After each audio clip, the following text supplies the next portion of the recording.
আসসালামু আলাইকুম এভরিওয়ান, আশা করি সবাই ভালো আছেন। স্যামসাং গ্যালাক্সি A53 5G একটি জীবনমুখী রিভিউ নিয়ে আমি পুরো ভিডিও জুড়ে আছি আপনাদের সাথে। 2022 সালে রিলিজ হওয়া মডেলটি বর্তমান কি হালচাল তা নিয়ে আজকে আমাদের এই ভিডিওটি। স্যামসাং গ্যালাক্সি A53 5G ফোনটি আমার মডেলটি অসাম ব্লো 8/128 GB ভেরিয়েন্টে। ফোনটি প্লাস্টিক বডি হওয়ায় ফোনটিতে একটু সমস্যা হতে পারে, কারণ লং টাইম ইউজে প্লাস্টিকের থেকে রং ওঠার একটা প্রবণতা থাকে। আলহামদুলিল্লাহ 2 বছর ইউজে এরকম কোনো সমস্যা ফেস করতে হয় নাই আমার। স্যামসাং এর এ সিরিজের ফোন বরাবরই ডিসপ্লে ভালো ডিসপ্লে হয়।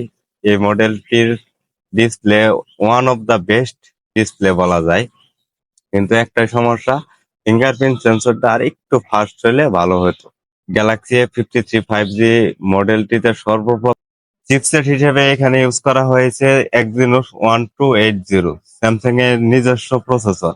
Exynos প্রসেসর একটু হিটিং হওয়ার প্রবণতা আছে, কিন্তু আমার এত দিনের ইউজে আমি গেম খেলে ভিডিও এডিটিং করে হিট হয়, কিন্তু আমি এক্সট্রিম লেভেলের হিটিং ইস্যুতে পরিণত আমি করতে পারিনি কখনো। স্যামসাং এর এই মডেলটি তৎকালীন সময়ে ক্যামেরা সেন্ট্রিক ফোন হিসেবে আখ্যায়িত করা হয়েছিল। বর্তমানে যে ক্যামেরার যে পারফরম্যান্স, আমি 10-এর ভিতরে অনায়াসে 8 দিব ক্যামেরাকে। বডিতে ক্যামেরা বাম্প আছে খুবই অল্প পরিমাণে। এই বাম্পের জন্য ফ্ল্যাট সার্ভিসে রাখতে আমার ফোনটি ওরকম কোনো অসুবিধা হয়নি কখনো। স্যামসাং এর এই মডেলটিতে 25 ওয়াটের ফাস্ট চার্জিং সাপোর্ট দিয়েছে, সাথে 5000 mAh ব্যাটারি।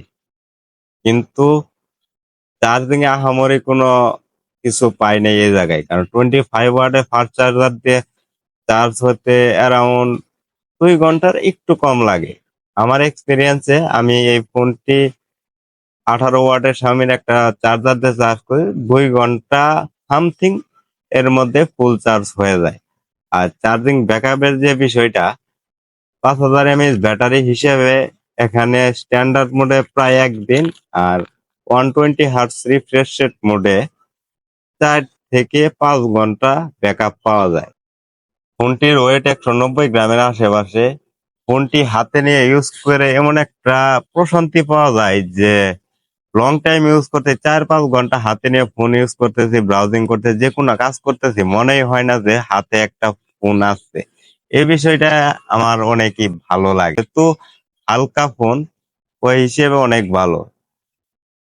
ও ওয়েট ডিস্ট্রিবিউশন হিসেবে ফোনের উপরের সাইডে যেহেতু ক্যামেরা, উপরে বামটুকু সামান্য নিচের তুলনায় সামান্য একটু ভারী, তো ওরকম কোনো আহামরি ডিস্ট্রিবিউশন বোঝা যায় না।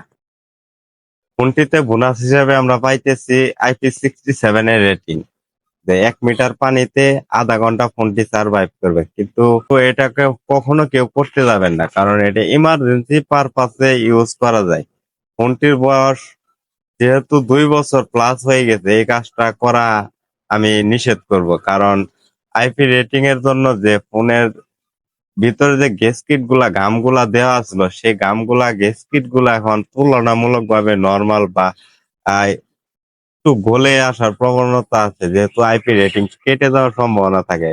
যদি দেখা যায় যে আপনি হঠাৎ করে ভিজালেন, আই পানি ঢুকে গেল ভিতরে, কোম্পানি কিন্তু আপনাকে ওয়ারেন্টি প্রোভাইড করবে না, কারণ ওয়াটার ড্যামেজ কোনো কোম্পানি ওয়ারেন্টি প্রোভাইড করে না। এটা আমাদের সেফটির জন্য দেওয়া হয়ে থাকে, আর এটা আমরা সেফটি পারপাসে ইউজ করি। A53 5G মডেলটি আরেকটি স্ট্রং সাইড হইল software portion. Out of the box Android 12 One UI 4 আমরা পেয়েছি। বর্তমানে রান করতেছে অ্যান্ড্রয়েড 14 ওয়ান ইউআই 6.1।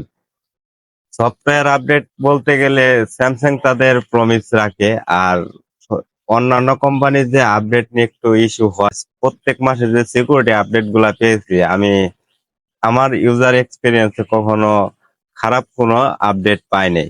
মানে এক কথায় ভরসা করার মতো যদি কোনো কোম্পানি হয়, আপাতত আমি মনে করি স্যামসাং এর ফোন গুলাই, আর বিশেষ করে এ সিরিজের মডেলে এই A53 5G মডেলটিতে ফার্স্ট টাইম 4 বছর অ্যান্ড্রয়েড আপডেট, 5 বছর সিকিউরিটি আপডেট, দেওয়া শুরু করেছে স্যামসাং। এই মডেলটিতে লাউড স্পিকার হিসাবে দেওয়া হয়েছে dual stereo speaker plus Dolby অ্যাটমসের সিগনেচার। এখান থেকে এভারেজ একটা সাউন্ড পাওয়া যায়। শেষমেশ বাকি থাকে কানেক্টিভিটি। কানেক্টিভিটি নিয়ে কোনো ধরনের সমস্যা ফেস করতে হয় না। এখানে ডুয়েল ব্র্যান্ড ওয়াইফাই আছে, ওয়াইফাই স্পিড ঠিকঠাক। সিম কানেকশনে, মোবাইল ডাটা কানেকশনে কোনো রকম সমস্যা নাই, কোনো রকমের কল ড্রপের সমস্যা আমি ফেস করি নাই এতদিনে। মোটামুটি ওভারঅল সবকিছু মিলে সামারি করলে দেখা যায় যে এই ফোনটি যে প্রাইস লঞ্চ হয়েছিল সে জায়গায় থেকে একটু ওভার প্রাইস ছিল, কিন্তু যা এক্সপিরিয়েন্স দিতেছে আর ভবিষ্যতে যে একটা সাপোর্ট এর কাছ থেকে পাওয়া যাবে, আমার কাছে মনে হয় পয়সা উসুল একটা ফোন। কারণ 2 বছর পর আজকে এই ফোনটির ব্যাপারে কথা বলতেছি। আমরা ম্যাক্সিমাম ফোনের টার্গেট রাখি, মিড রেঞ্জ ফোনের জন্য টার্গেট রাখি 1 থেকে 1.5 বছর। যেহেতু 2 বছর হয়ে গেছে, 2 বছর পর অ্যারাউন্ড আমরা 50% অন্যান্য ব্র্যান্ডের ফোনের ক্ষেত্রে আশা রাখি। আমি ফোনটা 2 বছর ইউজ করে ফোনের পারফরমেন্স আমি 80% পেয়েছি। আশা করি যে বাকি আরো 2 বছরে আশা অনুরূপ রেজাল্ট পাবো, এর কাছ থেকে ভালো একটা সাপোর্ট পাবো। দেখা হবে ভিন্ন কোনো বিষয়ে নতুন কোনো ভিডিওতে। আসসালামু আলাইকুম।